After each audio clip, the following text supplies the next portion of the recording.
News Kannada ವಾಹಿನಿಗೆ ಸ್ವಾಗತ. ಬೀದಿಯಲ್ಲಿ ತರಕಾರಿ ಮಾರಾಟ ಮಾಡಲು ಪುರಸಭೆ ಅವಕಾಶ ನೀಡಿಲ್ಲ ಎಂದು ರೊಚ್ಚಿಗೆದ್ದು ವ್ಯಕ್ತಿಯೊಬ್ಬ ಪುರಸಭೆಗೆ ನುಗ್ಗಿ ಮುಖ್ಯ ಅಧಿಕಾರಿ ಕಚೇರಿಯ ಟೇಬಲ್ ಮೇಲಿನ ಕಡತಗಳಿಗೆ ಬೆಂಕಿ ಹಾಕಿರುವ ಘಟನೆ ಶುಕ್ರವಾರ ಸಂಜೆ 4ಕ್ಕೆ ಜರುಗಿದೆ. ನಿಂಗರಾಜ್ ಬೆಂಕಿ ಹಾಕಿರುವ ವ್ಯಕ್ತಿ ಅಂತ ತಿಳಿದು ಬಂದಿದೆ. ಪಟ್ಟಣದ ಶ್ರೀನಿವಾಸ ಕಲ್ಯಾಣ ಮಂಟಪದ ಮುಂಭಾಗ ಈತ ಸಹೋದರ ಅಣ್ಣಪ್ಪ ಹಲವು ದಿನಗಳಿಂದ ತರಕಾರಿ ಮಾರಾಟ ಮಾಡ್ತಾ ಇದ್ದು, ಈ ಪ್ರದೇಶದಲ್ಲಿ ತರಕಾರಿ ಮಾರಾಟ ಮಾಡದಂತೆ ಪುರಸಭೆ ತಾಕೀತು ಮಾಡಿದ್ರು. ದೀಪಾವಳಿ ಹಬ್ಬದ ಹಿನ್ನೆಲೆ ಈ ಸ್ಥಳದಲ್ಲಿ ಪಟಾಕಿ ಅಂಗಡಿಯನ್ನ ಹಾಕಲಾಗಿತ್ತು. ಈ ನಿಟ್ಟಿನಲ್ಲಿ ತರಕಾರಿ ಅಂಗಡಿಯನ್ನ ಪಕ್ಕಕ್ಕೆ ಹಾಕಿಕೊಳ್ಳುವಂತೆ ಸೂಚಿಸಲಾಗಿತ್ತು ಎನ್ನಲಾಗಿದೆ.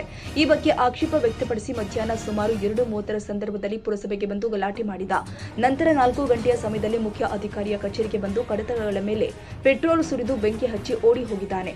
ಈ ಸಂದರ್ಭದಲ್ಲಿ ಕಚೇರಿಯಲ್ಲಿ ಮುಖ್ಯ ಅಧಿಕಾರಿ ಇರಲಿಲ್ಲ. ಮುಖ್ಯ ಅಧಿಕಾರಿ ಮಹೇಶ್ವರಪ್ಪ, ಪುರಸಭೆ ಅಧ್ಯಕ್ಷೆ ಜ್ಯೋತಿ ರಾಜ್ಕುಮಾರ್ ಸೇರಿ ಅನೇಕ ಪುರಸಭಾ ಸದಸ್ಯರು ಗೋವಾ ಪ್ರವಾಸದಲ್ಲಿ ಇದ್ದಾರೆ. ಈ ಸಂದರ್ಭದಲ್ಲಿ ಸಕಲೇಶಪುರ ಆದೂರು ಕಟ್ಟಾಯ ವಿಧಾನಸಭಾ ಕ್ಷೇತ್ರದ ಶಾಸಕರು ಆದ ಶ್ರೀ ಸಿಮೆಂಟ್ ಮಂಜೂರ್ ಅವರು ಭೇಟಿ ಕೊಟ್ಟು ಪರಿಶೀಲನೆ ಮಾಡಿದ್ದಾರೆ. ಈ ಘಟನೆಯ ಕುರಿತು ತನಿಖೆ ಮಾಡಿ ವರದಿ ನೀಡುವಂತೆ ಪೊಲೀಸ್ ಅಧಿಕಾರಿಗಳಿಗೆ ಸೂಚಿಸಿದ್ರು. ಪ್ರಕರಣಕ್ಕೆ ಸಂಬಂಧಪಟ್ಟಂತೆ ನಗರ ಠಾಣೆ ಪೊಲೀಸರು ಪ್ರಕರಣ ದಾಖಲಿಸಿಕೊಂಡು ತನಿಖೆ ನಡೆಸ್ತಾ ಇದ್ದಾರೆ.